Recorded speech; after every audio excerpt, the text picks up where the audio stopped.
De la même manière que j'ai modifié l'apparence de mon site WordPress, je vais maintenant m'occuper du site Joomla. Pour cela, dans la fenêtre fichier, j'ai sélectionné ici le site Joomla donc, et j'ai ouvert le fichier index.php dans la fenêtre principale d'édition du document de Dreamweaver.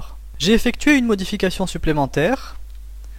Je n'ai pas conservé le template par défaut du site Joomla, qui est celui-ci, Ruck Milky Way.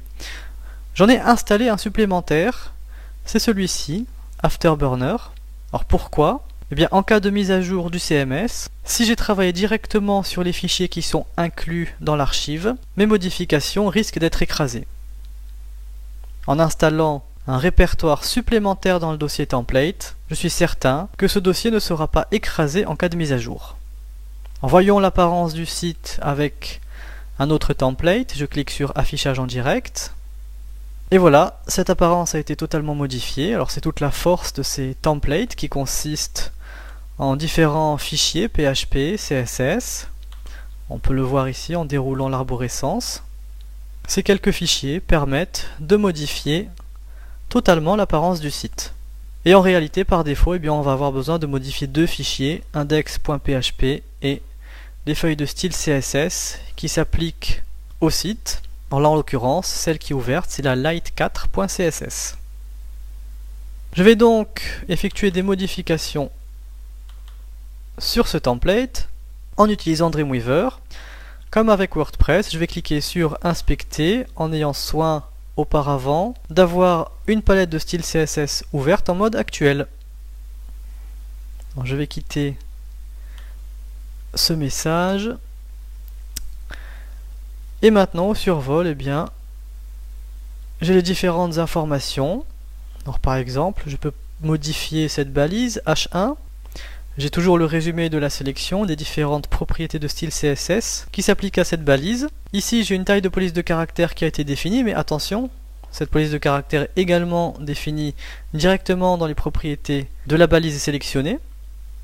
Et donc, pour augmenter la taille, par exemple, de mon titre, eh bien, il suffit que je clique ici, que je choisisse par exemple 200%. Alors, je pourrais également ajouter une propriété supplémentaire, Color, et là, eh bien, j'ai le nuancier qui apparaît et je peux sélectionner ma couleur. Je note que j'ai immédiatement le résultat que je visualise grâce à l'affichage en direct.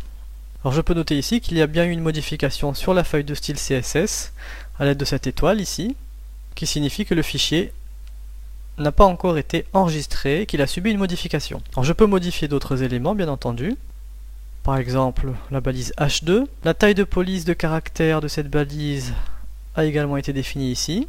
Je peux la modifier ou directement ajouter une nouvelle propriété. Alors je pourrais bien entendu cliquer sur le petit bouton édition et puis choisir les styles CSS qui m'intéressent grâce à cet outil qui est, il est vrai, très pratique. Une fois que je clique sur OK, j'ai la prévisualisation immédiate de mes modifications. Je peux bien entendu utiliser également le nouvel outil fourni par Dreamweaver pour comparer un élément avec ou sans une propriété de style en cliquant ici. Voilà, donc la variation de la police de caractère small caps ou petite majuscule a été désactivée. Et puis puisque je préfère comme ça, eh bien je vais tout simplement la mettre à la poubelle. Un autre outil qui peut m'être très pratique pour modifier mon template, c'est l'indicateur de code source. Lorsque je maintiens la touche Alt appuyée et que je clique sur un élément, par exemple celui-ci, j'ai les différentes ID, classes, les règles CSS à l'intérieur du document index.php et à l'intérieur de ma feuille de style qui sont listées, et au survol, eh bien, j'ai les propriétés de style CSS qui apparaissent. Lorsque je veux modifier un élément qui a une classe particulière, par exemple la balise H1, qui a également la classe component heading attachée, bien je peux également ajouter la classe component heading tout en bas de la feuille de style avec des propriétés de style CSS qui auront la priorité sur toutes les règles qui ont été définies auparavant pour cet élément. Ah, par exemple, h1, point component heading, ce sont les propriétés de style CSS qui s'appliquent à mon titre. Je peux les modifier ici, mais je remarque également qu'au-dessus, la balise h1 ainsi que la classe component heading ont d'autres propriétés de style CSS qui s'appliquent également à d'autres éléments h2, h3, h4. Eh bien, je peux aller tout en bas de ma feuille de style, écrire exactement la même classe et redéfinir cette propriété. Je vais ajouter une nouvelle règle de CSS, component heading, que je vais placer en bas. Alors pour cela, attention à bien avoir sélectionné la feuille de style ici. Si je ne sélectionne pas cette feuille de style, que je clique sur nouvelle règle, que j'écris le nom de la classe,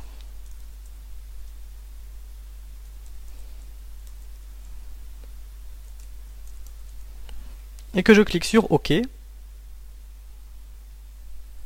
Dreamweaver me propose d'enregistrer les modifications apportées à index.php afin de pouvoir lancer la prévisualisation. Effectivement, je n'ai pas choisi le bon fichier pour enregistrer ma nouvelle règle de CSS. Elle ne va pas se trouver dans la feuille de style. Je vais donc cliquer sur Annuler, et puis encore sur Annuler, puisque je ne veux pas modifier mon fichier index.php. Et je vais donc recommencer. Cette fois-ci, je vais bien sélectionner ma feuille de style ici.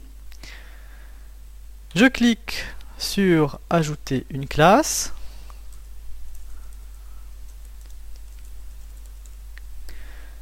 Puis sur OK. Et là, eh bien, je vais pouvoir, par exemple, choisir normal pour la graisse et une autre couleur, disons rouge. Lorsque je clique sur OK, la classe component heading a bien été ajoutée à la fin de mon fichier feuille de style.